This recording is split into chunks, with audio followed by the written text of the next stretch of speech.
ದ್ರಾವಿಡ ನೆಲದಲ್ಲಿ ಅಂದರೆ ತಮಿಳುನಾಡಿನಲ್ಲಿ ಈಗ ಸರ್ಕಾರ ರಚನೆಗೆ ಕಸರತ್ತು ನಡೀತಾ ಇದೆ. ಇದು ಈಗ ನೇರವಾಗಿ ಬಿಜೆಪಿನೇ ಈ ರೀತಿಯಾಗಿ ಕುತಂತ್ರವನ್ನ ಮಾಡ್ತಾ ಇದೆ ಅನ್ನುವಂಥ ಟೀಕೆಗಳನ್ನು ಮಾಡ್ತಾ ಇದ್ದಾರೆ. ಕಾರಣ ರಾಜ್ಯಪಾಲರು ಕೇಳ್ತಾ ಇರುವಂಥದ್ದು ನಿಮ್ಮ ಕಡೆ ಇರುವಂಥ ಬಹುಮತವನ್ನು ತೋರಿಸಿ ನೀವು ಅವಕಾಶವನ್ನು ಪಡ್ಕೊಳ್ಳಿ ಅಂತ ಹೇಳಿ. ದ್ರಾವಿಡ ನೆಲದಲ್ಲಿ ದಳಪತಿಗೆ ಸರ್ಕಾರ ರಚನೆಯ ಸವಾಲು ಈಗ ಬಹುದೊಡ್ಡದಾಗಿದೆ. ತಮಿಳುನಾಡಿನಲ್ಲಿ ರಾಜ್ಯಪಾಲರ ಮುಂದಿನ ಆಯ್ಕೆಗಳೇನು ಹಾಗಿದ್ರೆ ವಿಜಯ್ ಮನವಿಯನ್ನ ಸುತಾರಾಮ್ ರಾಜ್ಯಪಾಲರು ಒಪ್ತಾ ಇಲ್ಲ. ಸಂಪೂರ್ಣ ಬಹುಮತದೊಂದಿಗೆ ಬರಲು ಗವರ್ನರ್ ಸೂಚನೆಯನ್ನ ಕೊಟ್ಟಿದ್ದಾರೆ. ರಾಜ್ಯಪಾಲರ ವಿರುದ್ಧ ಜನನಾಯಗನ್ ಕಾನೂನು ಹೋರಾಟವನ್ನ ಮಾಡ್ತಾರೆ. ಈ ಹಿಂದಿನ ಪ್ರಕರಣದಲ್ಲಿ ರಾಜ್ಯಪಾಲರು ಮಾಡಿದ್ದೇನು ಹಾಗಿದ್ದಾಗ? ಸರ್ಕಾರ ರಚನೆ ಬಿಕ್ಕಟ್ಟಿನ ಬಗ್ಗೆ ಸುಪ್ರೀಂ ಕೋರ್ಟ್ ಹೇಳಿದ್ದೇನು? ಪ್ರಶ್ನೆಗಳು ಬರುತ್ತೆ ರಾಜ್ಯಪಾಲರ ಮುಂದೆ, ಆಯ್ಕೆಗಳೇನಿವೆ ಅಂತ ಹೇಳಿ. ಯಾವ ರೀತಿಯಲ್ಲಿ ಅವಕಾಶವನ್ನ ಕೇಳಲಾಗುತ್ತೆ? ಬಹುಮತ ಯಾರು ಪಡ್ಕೊಂಡಿರ್ತಾರೆ ಅವರಿಗೆ ಮೊದಲನೇ ಅವಕಾಶ. ನಮ್ಮ ಕರ್ನಾಟಕದಲ್ಲೂ ಕೂಡ ಅನೇಕ ಎಕ್ಸಾಂಪಲ್ಗಳಿದೆ. ರಾಜ್ಯಪಾಲರು ಅದಕ್ಕೆ ಯಾಕೆ ಅವಕಾಶ ಮಾಡಿಕೊಡ್ತಾ ಇಲ್ಲ ಗೊತ್ತಿಲ್ಲ.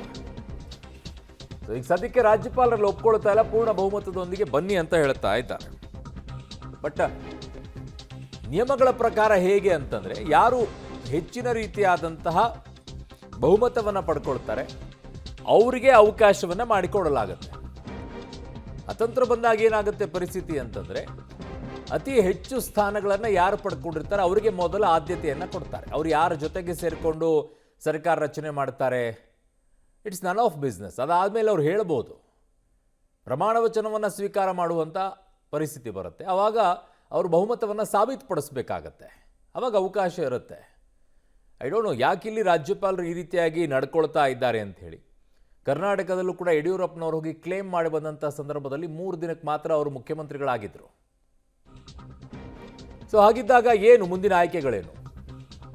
ಬಹುಮತ ಪಡೆದ ಪಕ್ಷಕ್ಕೆ ಸರ್ಕಾರ ರಚಿಸಲು ಮೊದಲ ಅವಕಾಶ ಅದು ಕೊಡಲೇಬೇಕಾಗತ್ತೆ. ಒಂದು ವೇಳೆ ಬಹುಮತ ಬಂದಿದ್ದರೆ ಅತಿ ದೊಡ್ಡ ಪಕ್ಷಕ್ಕೆ ಆಹ್ವಾನವನ್ನ ಕೊಡ್ತಾರೆ.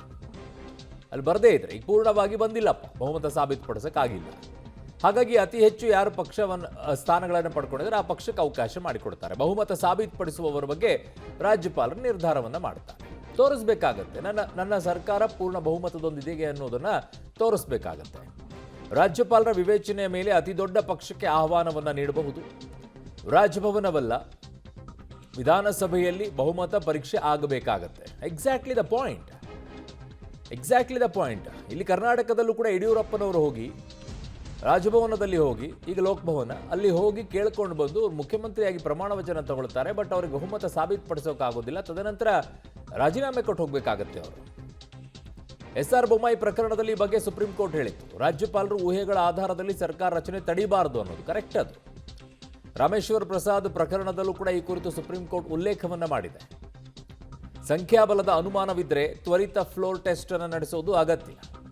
ಅದನ್ನ ರಾಜ್ಯಪಾಲರು ಕೇಳೋದಲ್ಲ, ಅದನ್ನ ಆಗಬೇಕಾಗಿರುವಂಥದ್ದು ವಿಧಾನಸಭೆಯಲ್ಲಿ.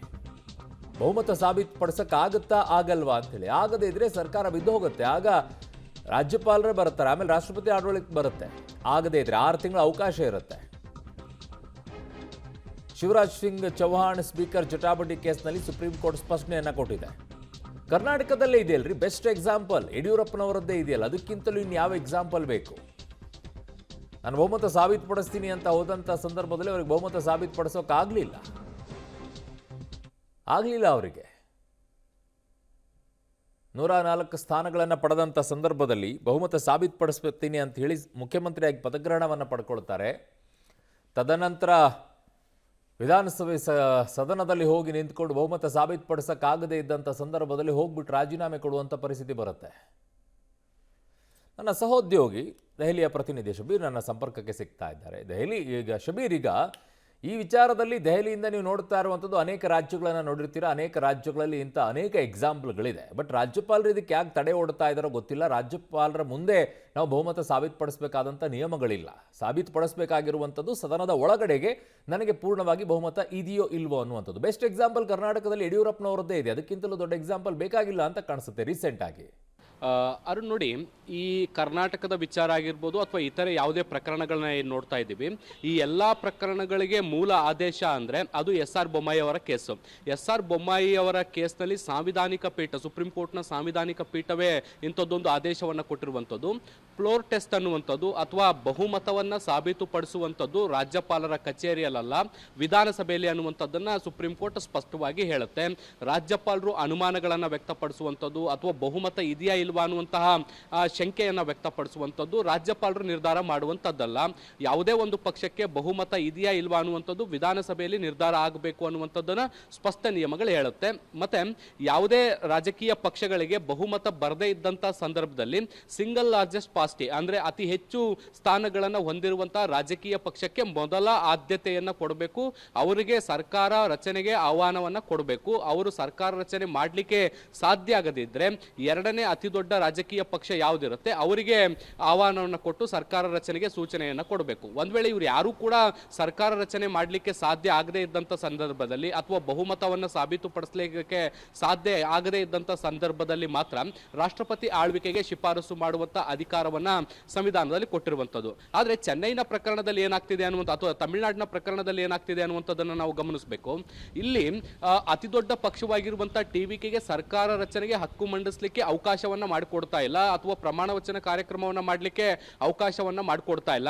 ರಾಜ್ಯಪಾಲರು ಹೇಳ್ತಾ ಇರುವಂಥದ್ದು ಬಹುಮತ ಇರುವಂತಹ ಮಾಹಿತಿಯನ್ನು ತೆಗೆದುಕೊಂಡು ಬನ್ನಿ ಅಂತ. ಅಂದ್ರೆ ಈ 108 ಸ್ಥಾನಗಳ ಜೊತೆಗೆ ಇತರೆ ಯಾವ ಪಕ್ಷಗಳು ನಿಮಗೆ ಬೆಂಬಲವನ್ನ ಕೊಡ್ತಿದ್ದಾವೆ ಆ ಶಾಸಕರು ಯಾರು ಅನ್ನೋದಕ್ಕೆ ಸಂಬಂಧಪಟ್ಟಂತೆ ಬೆಂಬಲ ಪತ್ರಗಳನ್ನು ತೆಗೆದುಕೊಂಡು ಬನ್ನಿ ಅನ್ನುವಂಥ ಸೂಚನೆಯನ್ನು ಕೊಡ್ತಾ ಇರುವಂಥದ್ದು. ಆದರೆ ಸಂವಿಧಾನದಲ್ಲಿ ಬೆಂಬಲ ಪತ್ರ ಕಡ್ಡಾಯ ಅಲ್ಲ ಅನ್ನುವಂತಹ ಒಂದಷ್ಟು ಮಾಹಿತಿಗಳ ಉಲ್ಲೇಖವೂ ಕೂಡ ಇದೆ. ಆದರೆ ಸಿಂಗಲ್ ಲಾರ್ಜೆಸ್ಟ್ ಪಾರ್ಟಿ ಆಗಿದೆಯಾ ಇಲ್ವಾ ಮತ್ತೆ ಇವರಿಗೆ ಬಹುಮತ ಸಾಬೀತು ಮಾಡ್ಲಿಕ್ಕೆ ಆಗುತ್ತಾ ಇಲ್ವಾ ಅನ್ನುವಂಥದ್ದನ್ನ ಒಂದಷ್ಟು ರಾಜ್ಯಪಾಲರು ತಮ್ಮ ವಿವೇಚನೆಯನ್ನ ಬಳಸಿಕೊಂಡು ಯೋಚನೆ ಮಾಡಲಿಕ್ಕೆ ಅವರಿಗೆ ಒಂದಷ್ಟು ಅವಕಾಶಗಳನ್ನ ಮಾಡಿ ಕೊಡಲಾಗಿದೆ ಹೊರತು ಆದರೆ ಬೆಂಬಲ ಪತ್ರ ಇಲ್ಲದೆ ಸರ್ಕಾರವನ್ನು ರಚನೆ ಮಾಡಲಿಕ್ಕೆ ಸಾಧ್ಯವೇ ಇಲ್ಲ ಅನ್ನುವಂತಹ ನಿಟ್ಟಿನಲ್ಲಿ ಯಾವುದೇ ರೀತಿಯಾದಂತಹ ನಿಯಮಗಳಿಲ್ಲ. ಸೊ ಹೀಗಾಗಿ ಇಲ್ಲಿ TVKಗೆ ನ್ಯಾಯಬದ್ಧವಾಗಿ ಅವಕಾಶ ಸಿಗಬೇಕಾಗಿತ್ತು ಅನ್ನುವಂತಹ ಚರ್ಚೆಗಳು ಕೂಡ ಹುಟ್ಕೊಂಡಿರುವಂಥದ್ದು. ಹೀಗಾಗಿ TVK ಕೂಡ ಈಗ ಕಾನೂನು ಹೋರಾಟದ ಬಗ್ಗೆಯೂ ಕೂಡ ಚಿಂತನೆಯನ್ನ ಮಾಡ್ತಾ ಇದೆ. ನಿನ್ನೆ ಮತ್ತೆ ಇವತ್ತು 2 ಬಾರಿ ರಾಜ್ಯಪಾಲರನ್ನ ಭೇಟಿಯಾಗಿ ಇದಕ್ಕೆ ಸಂಬಂಧಪಟ್ಟಂತೆ ಚರ್ಚೆಯನ್ನ ಮಾಡಿದ್ದಾರೆ. ಆದರೆ ಬೆಂಬಲ ಪತ್ರ ಇಲ್ಲದೆ ಸರ್ಕಾರ ರಚನೆಗೆ ಅವಕಾಶವನ್ನ ಮಾಡಿಕೊಡಲ್ಲ. ಆದರೆ ಸಿಂಗಲ್ ಲಾರ್ಜೆಸ್ಟ್ ಪಾರ್ಟಿ ಆಗಿರುವಂತಹ ಹಿನ್ನೆಲೆಯಲ್ಲಿ ನೀವೇ ಮೊದಲು ಮಾಡಿ, ನೀವು ಆಗದೇ ಇದ್ರೆ ಇತರರಿಗೆ ಅವಕಾಶವನ್ನ ಮಾಡಿಕೊಡ್ತೀವಿ ಅನ್ನುವಂತಹ ಒಂದಷ್ಟು ಭರವಸೆಗಳು ಸಿಕ್ಕಿದೆ. ಸೊ ಹೀಗಾಗಿ ಇದು ಒಂದು ರೀತಿ ಸಂವಿಧಾನದ ಉಲ್ಲಂಘನೆಯ ಅನ್ನುವಂಥ ಪ್ರಶ್ನೆಗಳು ಕೂಡ ಉದ್ಭವ ಆಗಿರುವಂಥದ್ದು. TVK ಟೀಮ್ ಕೂಡ ಇದ್ರ ಬಗ್ಗೆ ಚರ್ಚೆಗಳನ್ನ ಕೂಡ ಮಾಡ್ತಾ ಇದೆ. ಬಹುಶಃ ಇದು ಕೋರ್ಟ್ಗೆ ಹೋದ್ರೂ ಕೂಡ ಅಚ್ಚರಿ ಇಲ್ಲ ಅರುಣ್.